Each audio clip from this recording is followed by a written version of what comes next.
6003296373 नोंथांमोनहा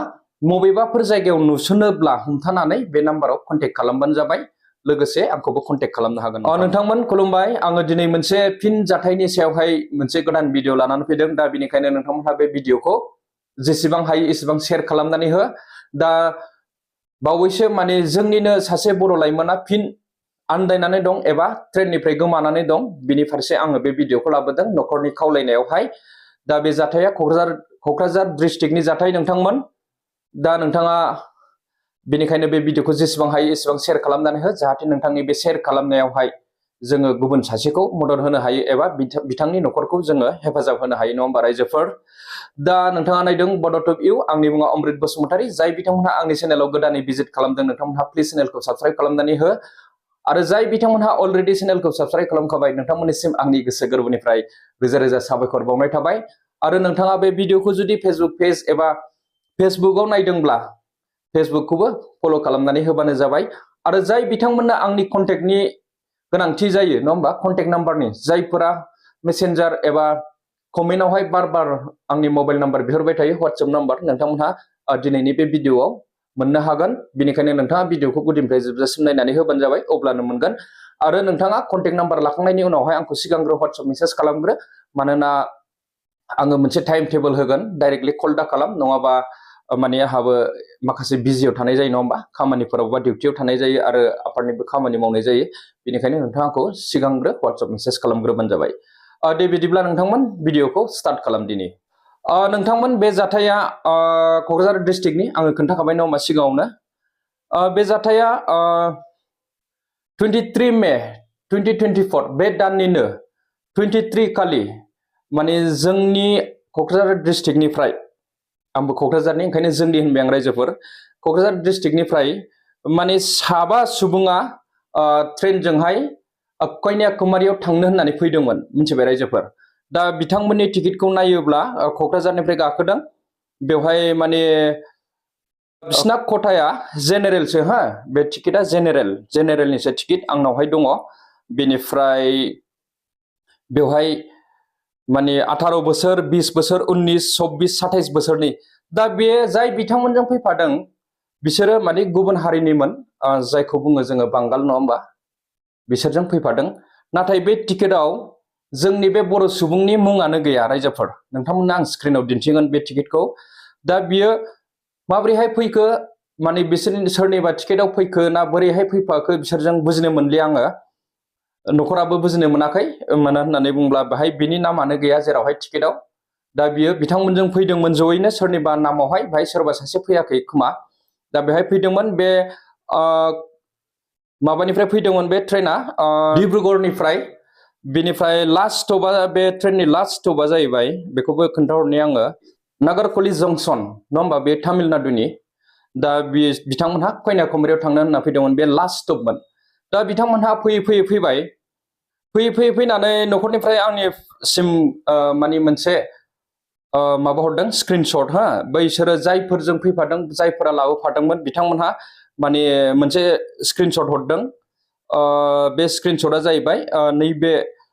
गुदुर जंक्सन बेयो आन्ध्र प्रदेशनि हा नोंथांमोन नखरनिया सानदोंमोन माने केरेलायाव गोमादों नाथाय गुदुर जंक्सनावहाय आं सार्च खालामनानै नायबाय गुदुर जंक्सना आन्ध्र प्रदेशनि नङा होमबा दा बेहाय लास्ट बे गुदुर जंक्सननिफ्राय बेखौ जायफोरजों फैफादोंमोन लोगोफ्रा बिनिफ्राय नुवाखै होननानै न'सिम फोरमायहरदों आरोखि दा नखरनि बुंनाय बादिब्ला केरेलायाव गोमादों होनदोंमोन नाथाय केरेलायाव नङा नोंथांमोन आन्ध्र प्रदेशआव गोमादों आं नखरनोबो फोरमायहरबाय आङो सार्च खालामनानै नायबाय गुदुर जंक्सना आन्ध्र प्रदेशनि नङा होमबा बिनिफ्राय फैयै फैनानै बिसोरो जायफोरा फैदों बिसोरो माने जोबथा माबायाव सहैबाय मा होनो गावसिनि थांखियाव दा नोंथांमोन आङो स्क्रिनावहाय बे गोमानायनि सावगारि आरो नखरनि कन्टेक्ट नाम्बार होनानै होगोन नोंथांमोनहा जेरावखि नुसना मानो जायफोरा आन्ध्रायाव थायो एबा तामिलनाडुआव थायो बा बेंगलराव थायो बा केरेलायाव थायो नोंथांमोनहा जेरावखि नुसना मानो प्लिज अननानै बे स्क्रिनाव होनाय कन्टेक्ट नाम्बारावहाय कल खालामनानै फोरमायहरबानो जाबाय बहायबाफोर नुसनोबा आरो नोंथाङा जुदि नुसनोब्ला बिथांखौ हमथानानै लाखिनानै नखरसिम फोरमायहरबानो जाबाय आरो हायोब्ला आंनिसिमबो कन्टेक्ट खालामहरनो हागोन आंबो आंनि कन्टेक्ट नाम्बारखौ बे भिडिअआव होनानै होगोन आङो बिथांनि डिटेलखौ खोन्थाहरनि बियो बबेनिमोन क'क्राझार बबेनि आङो बेखौ नोंथांमोननो क्लियारलि खोन्थाहरनोसै न'खरनिफ्राय एड्रेस हरदों दा आधार कार्डनि हिसाबै नोंथांमोन बिनि बैसोआ 48 इयार्स जाबाय 48 हो नोंथांमोन बैसोआ जाबायानो बिथांनि मुङानो जाहैबाय Sanjan Basumatary care of late Gina Basumatary village Bamongaon district Kokrajhar PS Kokrajhar PO Silgara pin number pin code 783348 नोंथांमोन दा बिथांनि हिनजावनि मुंखौबो आं खोन्थाहरनि बिथांनि हिनजावनि मुङा सीता बसुमतारी आरो गथ'फोरनि मुंफोरबो होदोंमोन दा आं बेखौ नोंथांमोननो खोन्थाहरनाय जालिया मानो होननानै बुङोब्ला गासिबनिखौबो नाङा नङा होमबा जोंनो आसल नांगौआ कन्टेक्ट नाम्बार नङा होमबा कन्टेक्ट नाम्बारखौबो आं होना होगोन बिथांमोननि न'खरनि कन्टेक्ट नाम्बारखौ आं दा बुंनानै होनि 6003296373 नोंथांमोनहा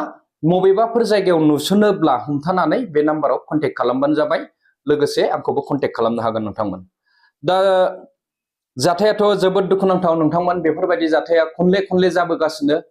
दिनैसिम माने बेसेबांबा मानसि आन्दायनानै दं दाख्लैसो बावैसो नै बेंगालराव सासे आन्दायदों आरो तामिलनाडुआव आन्दायनानै दं कयम्बटुराव नङा होमबा दा बिथांमोनखौबो जों मोननो हायाखै बिनिखायनो नोंथांमोनहा बे भिडिअखौ जेसेबां हायो एसेबां शेयार खालामनानै हो आरो बै बिथांमोनखौबो जायखौ जों मोननो हायाखै दिनैसिम बिथांमोनखौबो नोंथांमोनहा एसे नोजोर होबानो जाबाय आरो बेजों लोगोसे सिगां बै समफोरावहाय आङो भिडिअ आपल'ड खालामदोंमोन नङा होमबा बानियामबादि रेलवे स्टेसनावहाय कमल बसुमतारी गोमादों होननानै चिरां डिस्ट्रिक्टनि दा बिथांखौबो दासिमबो मोननो हायाखै बिनिखायनो नोंथांमोनहा कमल बसुमतारीखौबो बबेबाफोर जायगायाव नुसनोब्ला थाबैनो इनफरमेसन हरबानो जाबाय अननानै एसे नोजोर होलायदो रायजोफोर मानो होननानै बुङोब्ला गुबुन जायगायाव बिदि भाषा रोङा मा रोङा आलाय सिलाय थाखा फैसा गैया आखायाव नङा होमबा बिथांनाव मबाइलबो गैया कन्टेक्ट खालामनो थाखाय दा जोबोद खस्थ' दङ जागोन बेनिखायनो आं गासैखौबो रायजो राजाफोरखौ गुरैयै खावलायहरो नोंथांमोनहा जाहाथे बे भिडिअखौ शेयार खालामनानै होयो जेसेबां हायो एसेबां आरो लोगोसे जोङो थाबैनो मोनफिननानै बिथांनि न'खरखौ सिगांनि बायदि मोजां थासारियाव लाबोफिननो हायो आं बेखौनो मिजिं थाबाय नोंथांमोननि सायावहाय दा दिनैनि बे भिडिअखौ एसेयावनो फोजोबनाय जाबाय गोजोन्थों रायजोफोर थेंक इउ